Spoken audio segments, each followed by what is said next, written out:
मशहूर शायर से हाजी गुलाम नबी महेश्वर रहमत अल्लाह तकरीबन जलसन में नात खान हाई साहब जा शेर चवंदा सही बीमार थी वियो हाई साहब वो चांडका मेडिकल में दाखिल क्यों लाड़काणो उन्होंने जवाब दी छड़ियो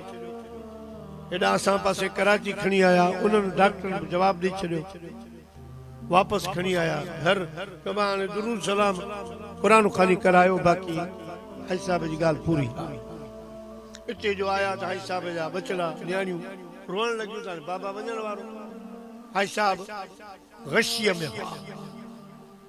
रोण जो थियो अखियूं खोली नाले मुझे पुछियो को उनखे चई बेटा छा थे था रो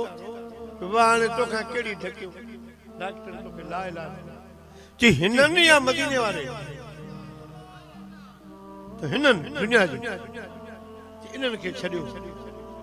कापी पेन खणी आ कलम त मां तोखे पंहिंजे डॉक्टर ॾे ख़त लिखी ॾिनो नाले में वेठो भाई साहब जो हाणे आऊं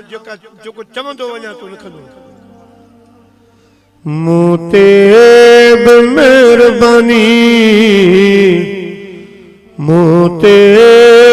बि महिरबानी साईं सदका सवा करे वञ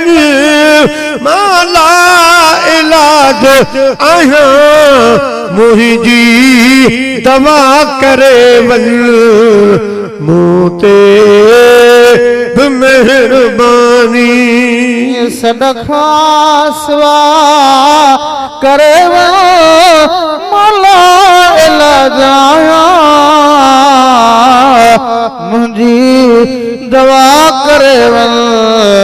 मोती बि मेहरबानी आया तबीब काफी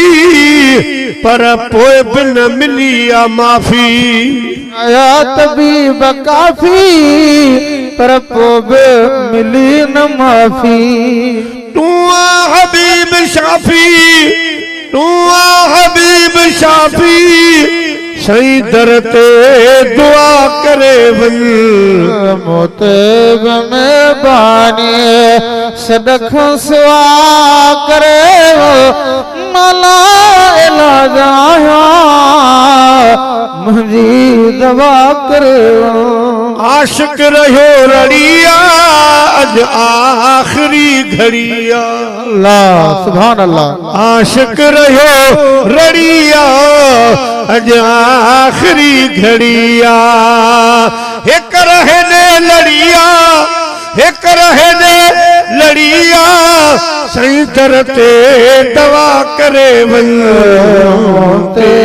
बि मेहरबानी सदका सवा करे मला इलाज आहियां मुंहिंजी दवा करे मूं ते बि मेहरबानी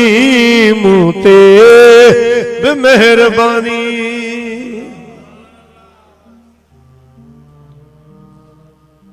पोइ साईं महिरबानी अहिड़ी कई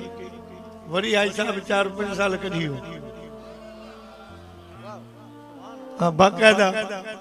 गज़ल पढ़ंदो महिरबानी थी